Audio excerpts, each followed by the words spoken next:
با تحولات تاجیکستان و جهان من شالگو خوجت تا 15 دقیقه دیگر شما را آشنا میکنم. اینجا استودیوی مرکزی رادیو آزادی است. نخست میبینیم که امروز 24 می کدام موضوع را داریم. همدیگان میگویند دو مهاجری که در عملیات ضد تروریستی در روسیه کشته شدند تاجیک و زاده ноҳияи آوان هستند. ҳомиёни ҳуқуқ با اشاره به ошӯби اخیر در زندان وحدت раҳоии اعضای بازداشت شده ҳизби در تاجیکستان ممنوی наҳзати اسلامی را طلب دارند. ошӯби ахири таҳия кардаи дуиш дар зиндон ва ҳамла ба узви ҳизби наҳзати исломии тоҷикистон баёнгари он аст ки аъзои ин ҳизб яке аз ҳадафҳои ҳамла буданд. хонане дардисар хариданд. сокинони ду бинои навсох дар душанбе аз набудани лифт шикоят мекунанд. ширкати сохтмонӣ дар ин бора чӣ мегӯяд? ҳамин сабаб ки саҳмгузорон маблағи саҳмгузоришро намеспоранд, ҳамин сабаб мо ҳамин лифт оварда васл карда наметавонем.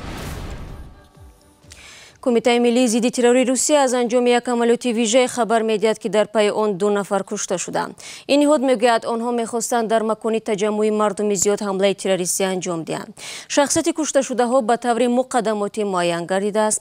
тибқи иттилоъ ва шиносномаҳое ки ба радиои озодӣ дастрас шуд, ин 2 нафар зодаи тоҷикистон ва аз ноҳияи овон ҳастанд. муҳоҷирони тоҷике ки ин 2 нафарро мешинохтанд ва ба даҳшатафкан будани онҳо бовар надоранд ва мегӯянд онҳо аз ҳисоби заҳмати худ дар сохтмон روز می‌گذراندند. مومن احمدی گزارش می‌دهد. مقامات تاجیک میگویند 2 نفری که شب 21 می در عملیات ویژه خدمات امنیتی فدرالی روسیه یا خود فیسبی در ولایت ولادیمیر کشته شدند با احتمال زیاد شهروندان تاجیکستان میباشند. خدمات امنیتی روسیه هویت این 2 کشته شده را آشکار نکرد، ولی به تاکید آنها این 2 مهاجر برای حمله تروریستی آمادگی می‌گرفتند. در نواری که کمیته ملی ضد ترور روسیه نمایش داد دیده می شود که گویا در منزل زیستی مهاجران سلاح وجود دارد. مهاجران تاجیک می گویند این 2 برادر را می شناختند و آنها ساکنان ناحیه آوانی ولایت ختلان هستند. شب 21 می مقامات روسیه به خانه در شهر کلچوگینوی ولایت ولادیمیر حمله کردند. قبل از حمله آنها ساکنان بیناهای اطراف را به دیگر جای کوچانیدند. با ادعای مقامات روس گویا این 2 نفر هنگام مقابلیت مسلحانه کشته شده‌اند. تصدیق درستی این خبر از منابع دیگر امکان ناپذیر است. سفارت تاجیکستان این خبر را تحقیق می‌کند. مقامات روسیه زود درباره چنین عملیات‌ها خبر می‌دهند که حامیان حقوق انسان به درستی آنها شبهه دارند. دو سازمان حامی حقوق بشر برای رسیدگی به قضیه رهبران زندانی شده عضو حزب در تاجیکستان منشوده نهضت اسلامی به سازمان ملل متحد مراجعت نمودند. از جمله سازمان فریدم ناو بازداشتی سیاستمداران مخالف حکومت را غیر قانونی ارزیابی میکند. به باور این سازمان ها نگهداری یکجایی اعضایان این حزب در زندان با طرفداران گروهی به نام دولت اسلامی به حیات آنها خطر دارد. مطلب تلویزیونی نستایش وریمی را در این باره کیومرسیت تا تقدیم میکند. سازمان‌های فریدم ناو و هاگن لاولز قرارگاهشان در واشنگتن مراجعتنامه از نام 11 رهبر زندانی حزب فعلا در تاجیکستان ممنوی نهضت اسلامی را به گروه کاری عاید به بازداشت‌های خودسرانه یک نهاد سازمان ملل متحد سپردند. خود درخواستندگان از سال 2015 در زندانند. مقامات آنها را به تلاش تبدلات دولتی گناهکار کردند. حقوق شناسان توسط این مراجعتنامه می‌خواهند خلاصه گروه کاری سازمان ملل را در مورد غیر قانونی بودن بازداشت این سیاستمداران مخالف به دست بیارند.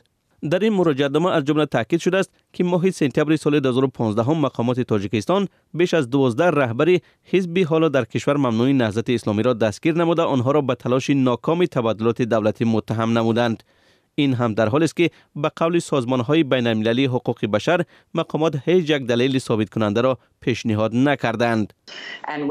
ما به رهایی بلافاصله این افراد از زندان دعوت میکنیم. از نگاه ما زندان به هیئت اعضایان حزب نهضت اسلامی تاجیکستان خطرناک است. اشوب اخیری تهیه کرده دویش در زندان و حمله به عضو حزب نهضت اسلامی تاجیکستان بیانگر آن است که اعضای این حزب یکی از هدفهای حمله بودند. از این لحاظ به خاطر تامین امنیت مقامات باید حید و باقی مانده را حداقل در حبس خانگی نگه دارند. جایز به تاکید است که رسا یک سال پیش همین گروه کاری سازمان ملل زندانی نمودن معاون رئیس حزب حالا در کشور ممنوی نهضتی اسلامی محمد علی حید و صاحبکار شناخته زید سعیدوف را نقض معیار بین المللی حقوق نامید و رهایی بلافاصله آنها را طلب کرد. وزارت عدلیه تاجیکستان اظهار نمود که تاجیکستان وظیفه‌دار نیست این گونه طلب‌ها را اجرا نماید. ضمناً ولامت ابراهیمزاده همسر رحمتالله رجب یکی از اعضایان زندانی حزب ممنوی نهضت اسلامی از مقامات طلب کرد که او را از حجره جزا رها کنند. ابراهیمزاده چند لحظه پیش به رادیو آزادی گفت روز شنبه به قبول رئیس اداره زندان‌ها می‌رود، اگر در آنجا به مشکلش رسیدگی نشود گرسنه‌نشینی می‌کند. مقامات انتظامی قبلا گفته بودند که رحمتالله رجب با اتهام رعایت نکردن قاعده‌های محبس به حجره جزا انتقال داده شده است.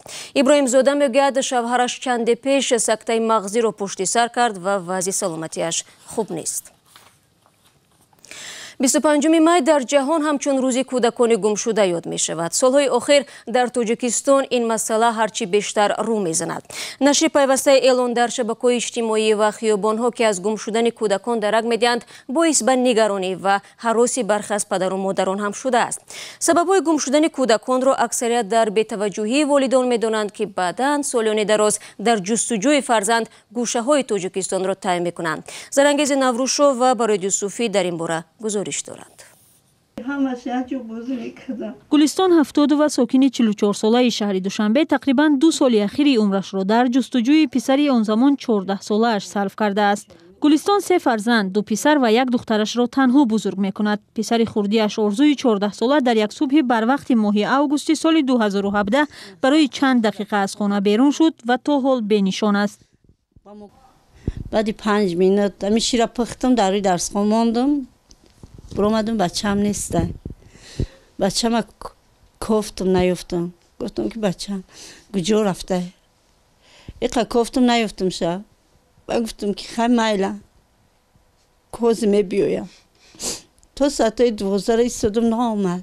از آن لحظه سختی روزگار و جستجوی هر روزه فرزند برای گلستان شروع شد. به مقامات انتظامی مراجعت کرد و را در جستجو قرار دادند، اما بی نتیجه. گلستان به جستجوی مقامات زیاد اعتماد نکرد و همه نیرو و تلاشش را برای پیدا کردن فرزندش صرف میکرد. 1400 دانه صورت برآوردم. یکم روزی بچه‌م گم شدگی. صورتای زدم ای همین 46 تا رایونی نی ویا. ایسونگی پرازم همین شهر دا پلیس زدم. تو ایرپورت صورت بچه‌م رفت. بعد نشر اینترنت دا پارتوتم. اینترنتو دا پارتوتم خیلی یک آدم گفت که دیدیم در فلان جا رفتیم. بچه من نه. با چند بار دیگه با 400 دانه، 500 دانه، 1000 دانه همین صورتهای من برآوردگیام. گلستان تمام منطقه های تاجیکستان از ختلان تا بدخشان و از حصار تا سوغد را در جستجوی فرزند طی کرد، اما بی نتیجه. اعضای این خانواده میگویند کارمندان امور داخله هر بار با آنها صحبت کرده وعده جستجو میکنند، اما به نظر میرسد که در جستجوی فرزند گم شده اشان تلاشی چشم رسی نیست. خواهش دارم که هوایا بکوند در مرا. برای چی 1.5 سال وای نیست، 1.5 سال زیاد شد. وای سگ نیست که ما گم کرده نیوانشه. میریم با پیش ما را فقط زنگ میزنن، میبیام با پیش ما بیا. در ساعت مادر ما جواب گرفته ما را میبیام میریم. فقط یک سوال، فقط یک چیز است. میریم همه دفعه همه خیل ما تمام جایی که مثال من ندیده بودم پشت دادرم رفتیم.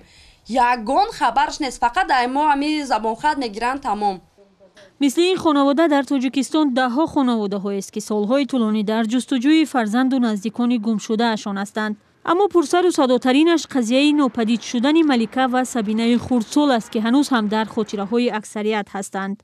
بیشتر از 6 سال پیش ملیکه و سبینه ارالوها از همین میدانچه بازی کودکانه نزد خانهشون بینام و نشان شدند. با گذشت این همه سالها والدان از این 2 دختر یگان خط و خبر ندارند و جستجوی مقامات و هم خانواده ملیکه و سبینه در این 6 سال بی نتیجه انجام یافته است. امسال ملیکه و سبینه به گفته نزدیکانشان یکی 11 و یکی 10 ساله شدند. امید خانواده ارالوها برای پیدا کردن فرزندانی در 6 سال پیش گم شده چندان قوی نیست، اما هنوز وجود دارند، ولی میگویند مقامات دیگر جستجوی فرزندانشان را قطع کردند. پدر مادر مسکو برفتند، اکستراسنس 2 مرتبه آورده. اکستراسنس поехали проверять, где кто где сказали, какие-то районы, все эти районы экстрасенсом были. Ну, результатов не дал. Никакого следа, абсолютно. дар ҳар барномаи вижаи вазорати умури дохилаи тоҷикистон эълони теъдоде аз афроди гумшуда дар кишвар нашр мешавад. соли гузаштаи 2018 ба гуфтаи мақомоти вазорати умури дохила 235 кӯдак дар тоҷикистон гум шуда мавриди ҷустуҷӯ қарор гирифтаанд. аммо соли ҷорӣ мақомоти ниҳод омори ноболиғони гумшуда дар кишварро расонаӣ накардаанд. мақомот мегӯянд ба фарқ аз қазияи малика ва сабина дар аксари дигар ҳолатҳо кӯдакони гумшуда пайдо мешаванд. аммо волидону пайвандони афроди гумшуда аз шеваи ҷустуҷӯи онҳо чандон қонеъ нестанд. шумо барномаи хабарии радиои озодиро тамошо доред. бинои истиқоматии сохтмонаш нотамом дар маркази душанбе ҳам ба ширкати сохтмонӣ ва ҳам ба сокинонаш мушкилотро пеш овардааст. мардум аз набуди лифт, камбуди обу барқ шикоят мекунанд. намояндагони ширкати моваронаҳр бошад мегӯянд, дар гузашта ба муштариён иҷозаи зиндагӣ дар биноҳои нотамомро доданд ва ба қавле ба дарди сар печиданд. алишер зарифӣ ва шодмони ятим ҳарфи ҳарду ҷонибро шуниданд. меҳринисо рустамоваи 60-солаи бемор аз табибони ёрии таъҷилӣ хиҷолат мекашад. фишораш мунтазам боло мешавад ва гоҳу ногоҳ онҳоро даъват мекунад. табибон маҷбуранд то ошиёнаи даҳум ба хонаи меҳринисо пиёда боло шаванд. ма ина худам як одам инвалид касалиям, скори фақат скори духтуро ҳама имад кас кадагиян охи. барои боло бромадан зуршон меоямад кас кадагия. ин бинои 10 ошиёна лифт надорад ва сокинони табақаҳои боло азоб доранд. нами наверам ами усталма мегира, як этаж мефром мешинам, як этаж мефром мешинам, наметонам. ана у рӯзи душанбе ма ай соати 9 бега бромадам, соати ним такам як шабам ҷа расидам. дарҳои бози ҷои лифт ва ба партобгоҳ табдил шудани ошиёнаи якум аз ташвишҳои дигари сокинони ин биност. сокинон ҳар лаҳза бим доранд, беназорат мондани кӯдакон боиси фалокате мешавад. ин ду бинои навсохт дар кӯчаи маяковскии душанбе ҷойгиранд ва 3 сол боз бо вуҷуди он ки корҳои сохтмонӣ анҷом нашудааст, сокинон дар он зиндагӣ доранд. сокинон мегӯянд ба ширкати мовароунаҳр ки масъули сохтмони ин биност пули хонаҳояшонро пардохт кардаанд, вале ширкат то ҳол на лифт насб кардаву на обу барқро барояшон муҳайё кардааст.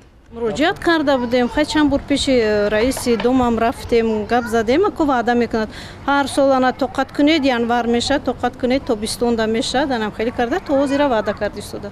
сохтмони биноро ширкати мовароунаҳр соли 2008 шурӯъ карда, қарор буд соли 2012 онро супорад. масъулони ширкати мовароунаҳр мегӯянд, ширкат биноҳои нимсохтро бо пули худи сокинон анҷом медиҳад. сабаби таъхири насби лифт дар ин биноро ҳам аз ширкат қарздор будани аксари сокинон медонанд. дар ҳақиқат лифт як тиш мо ворда часпондагим. аз сабаби ки маблағ мо ҳамин фирма ҳамин ҷамъияте ки мо фирма лифта харидорӣ намудем $9000 қарзор ҳастем. дар ҳамин сабаби ки саҳмгузорон маблағи саҳмгузоришро намеспоранд, ҳамин сабаб мо ҳамин лифта оварда васл карда наметавонем. я лифташро оварда васл намудем. лекин баъзи шароитҳое ҳастад ки камбудӣ дорем дар ҳақиқат. аз сабаби ки халқ зиндагӣ мекунад, мо кори сохтмона пурра кор карда наметавонем. як ҷое кор мекунем, дигар ҷошо мешкананд, дигар ҷошо кор мекунем, дигар ҷошо мешкананд. ҳамин сабаб сохтмон тӯл кашида истодааст.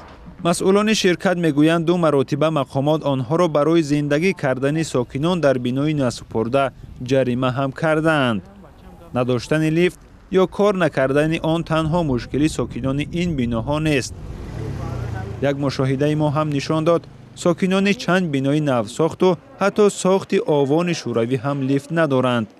мисли ин бино ки чанд насл дар он белифт ба воя расидааст. бо ин матлаб ва бо он ки мушкили сокинон ҳал шавад, барномаи имрӯзро бинандагони азиз анҷом медиҳем. Шумо то нашри навбатии барномаи хабарӣ дар ҳафтаи нав имкон доред навору гузоришҳои ҷолибро аз озодӣ видео канали мо дар ютуб тамошо кунед. хабарҳои тоза дар вебсайти радиои озодӣ дастрас хоҳанд буд. ҳамчунин дар шабакаҳои иҷтимоӣ радиои озодӣ саҳифаҳои худро дорад. бароятон истироҳати хуб мехоҳем ва то мулоқоти баъдӣ дар ҳафтаи нав. худо нигаҳдор.